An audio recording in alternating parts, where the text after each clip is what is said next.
श्री शिव पुराण कोटि रुद्र संहिता अध्याय 18 विंध्य की तपस्या। ओंकार में परमेश्वर लिंग के प्रादुर्भाव और उसकी महिमा का वर्णन। ऋषियों ने कहा, महाभाग सूत जी, आपने अपने भक्त की रक्षा करने वाले महाकाल नामक शिवलिंग की बड़ी अद्भुत कथा सुनाई है। आप कृपा करके चौथे ज्योतिर्लिंग का परिचय दीजिए। ओंकार तीर्थ में सर्व पातकहारी परमेश्वर का जो ज्योतिर्लिंग है उसके आविर्भाव की कथा सुनाइए। सूत जी बोले, महर्षियों, ओंकार तीर्थ में परमेश संज्ञक ज्योतिर्लिंग जिस प्रकार प्रकट हुआ वह बताता हूँ, प्रेम से सुनो। एक समय की बात है, भगवान नारद मुनि गोकर्ण नामक शिव के समीप जा बड़ी भक्ति के साथ उनकी सेवा करने लगे। कुछ काल के बाद वे मुनि श्रेष्ठ वहां से गिरिराज विंध्य पर आए और विंध्य ने बड़े आदर के साथ उनका पूजन किया। मेरे यहाँ सब कुछ है, कभी किसी बात की कमी नहीं होती। इस भाव को मन में लेकर विंध्याचल नारद जी के सामने खड़ा हो गया। उसकी वह अभिमान भरी बात सुनकर अहंकार नाशक नारद मुनि लंबी सांस खींचकर चुपचाप खड़े रह गए। यह देख विंध्य पर्वत ने पूछा, आपने मेरे यहाँ कौन सी कमी देखी है? आपके इस तरह लंबी सांस खींचने का क्या कारण है? नारद जी ने कहा, भैया, तुम्हारे यहाँ सब कुछ है, फिर भी मेरू पर्वत तुमसे बहुत ऊंचा है। उसके शिखरों का विभाग देवताओं के लोकों में भी पहुंचा हुआ है, किंतु तुम्हारे शिखर का भाग वहां कभी नहीं पहुंच सकता है। ऐसा कहकर नारद जी वहां से जिस तरह आए थे उसी तरह चल दिए। परंतु विंध्य पर्वत मेरे जीवन आदि को धिक्कार है, ऐसा सोचता हुआ मन ही मन संतप्त हो उठा। अच्छा, अब मैं विश्वनाथ भगवान शंभु की आराधना पूर्वक तपस्या करूंगा, ऐसा हार्दिक निश्चय करके वह भगवान शंकर की शरण में गया। तदंतर वहां साक्षात ओंकार की स्थिति है। वहां प्रसन्नता पूर्वक जाकर उसने शिव की पार्थिव मूर्ति बनाई और 6 मास तक निरंतर शंभु की आराधना करके शिव के ध्यान में तत्पर हो वह अपनी तपस्या के स्थान से हिला तक नहीं। विंध्याचल की ऐसी तपस्या देखकर पार्वती प्रति प्रसन्न हो गए। उन्होंने विंध्याचल को अपना वह स्वरूप दिखाया जो योगियों के लिए भी दुर्लभ है। वे प्रसन्न हो उस समय उससे बोले, विंध्या, तुम मनोवांछित वर मांगो, मैं भक्तों को अभिष्ट वर देने वाला हूँ और तुम्हारी तपस्या से प्रसन्न हूँ। विंध्या बोला, देवेश्वर शंभु, आप सदा ही भक्त वत्सल हैं। यदि आप मुझ पर प्रसन्न है तो मुझे वह अभिष्ट बुद्धि प्रदान कीजिए जो अपने कार्य को सिद्ध करने वाली हो। भगवान शंभु ने उसे वह उत्तम वर दे दिया और कहा, पर्वतराज विंध्य, तुम जैसा चाहो वैसा करो। इसी समय देवता तथा निर्मल अंतकरण वाले ऋषि वहां आए और शंकर जी की पूजा करके बोले, प्रभु, आप यहाँ स्थिर रूप से निवास करें। देवताओं की यह बात सुनकर परमेश्वर शिव प्रसन्न हो गए और लोगों को सुख देने के लिए उन्होंने सहर्ष वैसा ही किया। वहां जो एक ही ओंकार लिंग था वह 2 स्वरूप में विभक्त हो गया। प्रणव में जो सदाशिव थे वे ओंकार नाम से विख्यात हुए और पार्थिव मूर्ति में जो शिव ज्योतिर प्रतिष्ठित हुई उनकी परमेश्वर संज्ञा हुई। परमेश्वर को ही अमलेश्वर भी कहते हैं। इस प्रकार ओंकार और परमेश्वर ये दोनों शिवलिंग भक्तों को अभिष्ट फल प्रदान करने वाले हैं। उस समय देवताओं और ऋषियों ने उन दोनों लिंगों की पूजा की और भगवान वृषभ ध्वज को संतुष्ट करके अनेक वर प्राप्त किए। तत्पश्चात देवता अपने अपने स्थान को चले गए और विंध्याचल भी अधिक प्रसन्नता का अनुभव करने लगा। उसने अभी अपने अभिष्ट कार्य को सिद्ध किया और मानसिक परिताप को त्याग दिया। जो पुरुष इस प्रकार भगवान शंकर का पूजन करता है वह माता के गर्भ में फिर कभी नहीं आता और अपने अभिष्ट फल को प्राप्त कर लेता है, इसमें संशय नहीं। सूची कहते हैं, महर्षियों, ओंकार में जो ज्योतिर्लिंग प्रकट हुआ और उसकी आराधना से जो फल मिलता है वह सब मैंने तुम्हें बता दिया। इसके बाद मैं उत्तम केदार नामक ज्योतिर्लिंग का वर्णन करूंगा। इति श्री अध्याय 18 अध्याय 19, 20, 21 केदारेश्वर तथा भीमशंकर नामक ज्योतिर्लिंग के आविर्भाव की कथा तथा उनके महत्म्य का वर्णन। सूची कहते हैं, ब्राह्मणों, भगवान विष्णु के जो नर नारायण नामक 2 अवतार हैं और भारतवर्ष के बद्रिका आश्रम तीर्थ में तपस्या करते हैं, उन दोनों ने पार्थिव शिवलिंग बनाकर उनमें स्थित हो पूजा ग्रहण करने के लिए भगवान शंभु से प्रार्थना की। शिवजी भक्तों के अधीन होने के कारण प्रतिदिन उनके बनाए हुए पार्थिव लिंग में पूजित होने के लिए आया करते थे। जब उन दोनों के पार्थिव पूजन करते बहुत दिन बीत गए, तब एक समय परमेश्वर शिव ने बहुत प्रसन्न होकर कहा, मैं तुम्हारी आराधना से संतुष्ट हूँ। तुम दोनों मुझसे वर मांगो। उस समय उनके ऐसा कहने पर नर और नारायण ने लोगों के हित की कामना से कहा, देवेश्वर, यदि आप प्रसन्न हैं और मुझे वर देना चाहते हैं तो अपने स्वरूप से पूजा ग्रहण करने के लिए यहीं स्थित हो जाइए। उन दोनों बंधुओं के इस प्रकार अनुरोध करने पर कल्याणकारी महेश्वर हिमालय के उस केदार तीर्थ में स्वयं ज्योतिर्लिंग के रूप में स्थित हो गए। उन दोनों से पूजित होकर संपूर्ण दुख और भय का नाश करने वाले शंभु लोगों का उपकार करने और भक्तों को दर्शन देने के लिए स्वयं केदारेश्वर के नाम से प्रसिद्ध हो वहां रहते हैं। वे दर्शन और पूजन करने वाले भक्तों को सदा अभिष्ट वस्तु प्रदान करते हैं।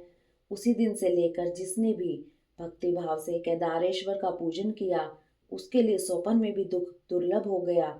जो भगवान शिव का प्रिय भक्त वहां शिवलिंग के निकट शिव के रूप से अंकित वल्य कंकण या कड़ा चढ़ाता है, वह उस वलय युक्त स्वरूप का दर्शन करके समस्त पापों से मुक्त हो जाता है, साथ ही जीवन मुक्त भी हो जाता है। जो बद्रीवन की यात्रा करता है उसे भी जीवन मुक्ति प्राप्त होती है। नर और नारायण के तथा केदारेश्वर शिव के रूप का दर्शन करके मनुष्य मोक्ष का भागी होता है, इसमें संशय नहीं है। केदारेश्वर में भक्ति रखने वाले जो पुरुष वहां की यात्रा आरंभ करके उनके पास तक पहुंचने के पहले मार्ग में ही मर जाते हैं, वे भी मोक्ष पास जाते हैं। इसमें विचार करने की आवश्यकता नहीं है। केदार तीर्थ में पहुंचकर वहां प्रेम पूर्वक केदारेश्वर की पूजा करके वहां का जल पी लेने के पश्चात मनुष्य का फिर जन्म नहीं होता। ब्राह्मणों, इस भारतवर्ष में संपूर्ण जीवों को भक्ति भाव से भगवान नर नारायण की तथा केदारेश्वर शंभु की पूजा करनी चाहिए। अब मैं भीमशंकर नामक ज्योतिर्लिंग का महत्व मैं कहूँगा। कामरूप देश में लोकहित की कामना से साक्षात भगवान शंकर ज्योतिर्लिंग के रूप में अवतीर्ण हुए थे। उनका वह स्वरूप कल्याण और सुख का आश्रय है। ब्राह्मणों, पूर्व काल में एक महापराक्रमी राक्षस हुआ था जिसका नाम भीम था। वह सदा धर्म का विध्वंस करता और समस्त प्राणियों को दुख देता था। वह महाबली राक्षस कुंभकर्ण के वीर्य और करकटी के गर्भ से उत्पन्न हुआ था तथा अपनी माता के साथ सह्य पर्वत पर निवास करता था। एक दिन समस्त लोगों को दुख देने वाले भयानक पराक्रमी दुष्ट भीम ने अपनी माता से पूछा, माँ, मेरे पिताजी कहाँ हैं? तुम अकेली क्यों रहती हो? मैं यह सब जानना चाहता हूँ, अतः यथार्थ बात बताओ। करकटी बोली, बेटा, रावण के छोटे भाई कुंभकर्ण तेरे पिता थे। भाई सहित उस महाबली वीर को श्री राम ने मार डाला। मेरे पिता का नाम करकट और माता का नाम पुष्कसी था। विराट मेरे पति थे जिन्हें पूर्व काल में राम ने मार डाला। अपने प्रिय स्वामी के मारे जाने पर मैं अपने माता पिता के पास रहती थी। एक दिन मेरे माता पिता अगस्त्य मुनि के शिष्य सुतीक्ष्ण को अपना आहार बनाने के लिए गए। वे बड़े तपस्वी और महात्मा थे। उन्होंने कुपित होकर मेरे माता पिता को भस्म कर डाला। वे दोनों मर गए। तब से मैं अकेली होकर बड़े दुख के साथ इस पर्वत पर रहने लगी। मेरा कोई अवलंब नहीं रह गया। मैं असहाय और दुख से आतुर होकर यहाँ निवास करती थी। इसी समय महान बल पराक्रम से संपन्न राक्षस कुंभकर्ण, जो रावण के छोटे भाई थे, यहाँ आए। उन्होंने बलात् मेरे साथ समागम किया। फिर वे मुझे छोड़कर लंका चले गए। तत्पश्चात तुम्हारा जन्म हुआ। तुम भी पिता के समान ही महान, बलवान और पराक्रमी हो। अब मैं तुम्हारा ही सहारा लेकर यहाँ कालक्षेप करती हूँ। सूची कहते हैं, ब्राह्मणों, करकटी की यह बात सुनकर भयानक पराक्रमी भीम कुपित तो यह विचार करने लगा कि मैं विष्णु के साथ कैसा बर्ताव करूं। इन्होंने मेरे पिता को मार डाला। मेरे नाना नानी भी उनके भक्त के हाथ से मारे गए। विराट को भी इन्होंने ही मार डाला और इस प्रकार मुझे बहुत दुख दिया।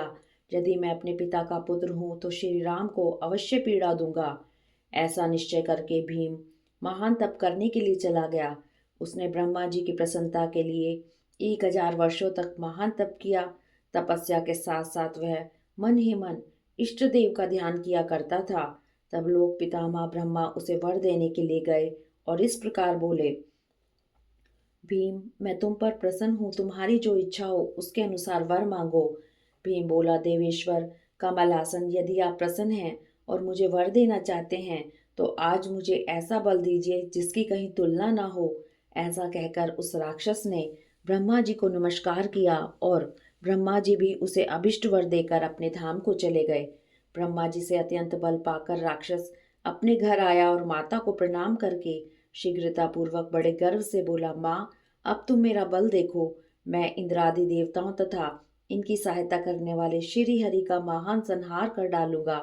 ऐसा कहकर भयानक पराक्रमी भीम ने पहले इंद्र आदि देवताओं को जीता और उन सबको अपने अपने स्थान से बाहर निकाल दिया।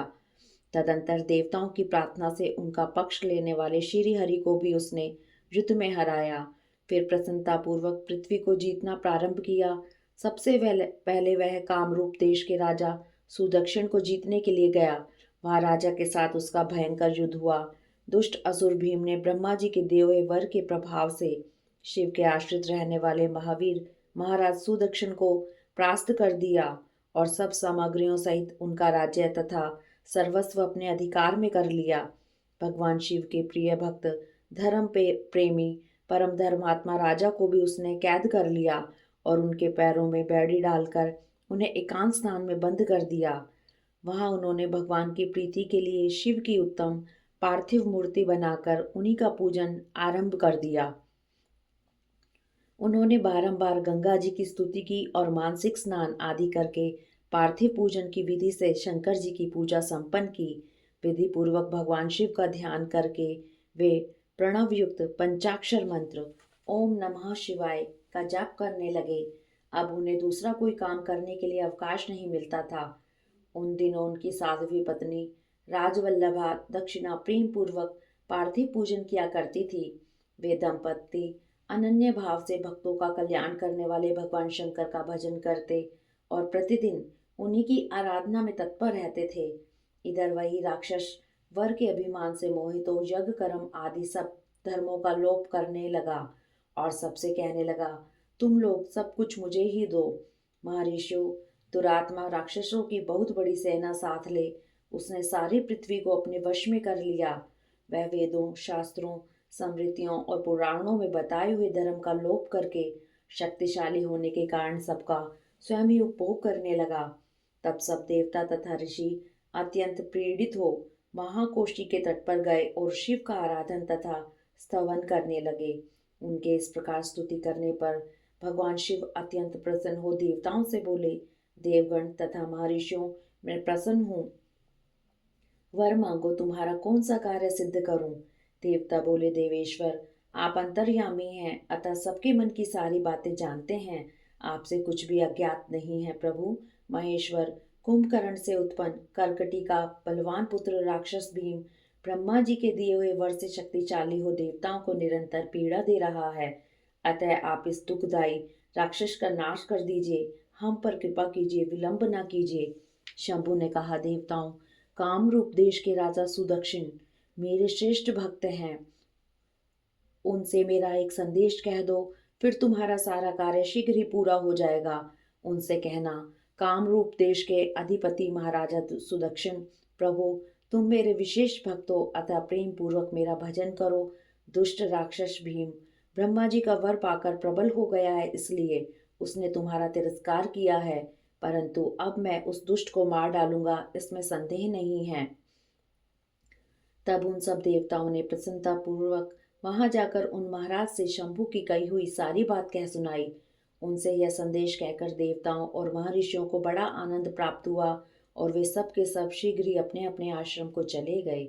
इधर भगवान शिव भी अपने गणों के साथ लोकहित की कामना से अपने भक्त की रक्षा करने के लिए सादर उसके निकट गए और गुप्त रूप से वहीं ठहर गए।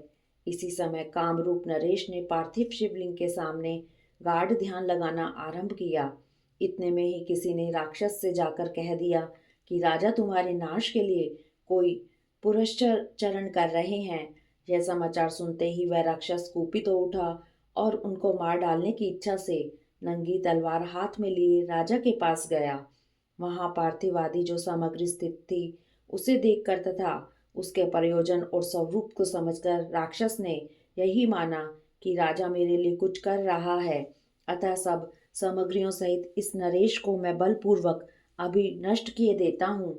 ऐसा विचार कर उस महाक्रोधी राक्षस ने राजा को बहुत डांटा और पूछा, क्या कर रहे हो? राजा ने भगवान शंकर पर रक्षा का भार सौंपकर कहा, मैं चराचर जगत के स्वामी भगवान शिव का पूजन करता हूँ। तब राक्षस भीम ने भगवान शंकर के प्रति बहुत तिरस्कार युक्त दुर्वचन कहकर राजा को धमकाया और भगवान शंकर के पार्थिव लिंग पर तलवार चलाई।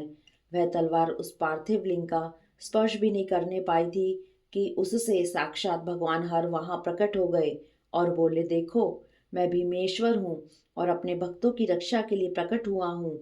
मेरा पहले से ही यह व्रत है कि मैं सदा अपने भक्त की रक्षा करूंगा, इसलिए भक्तों को सुख देने वाले मेरे बल की ओर दृष्टिपात करो।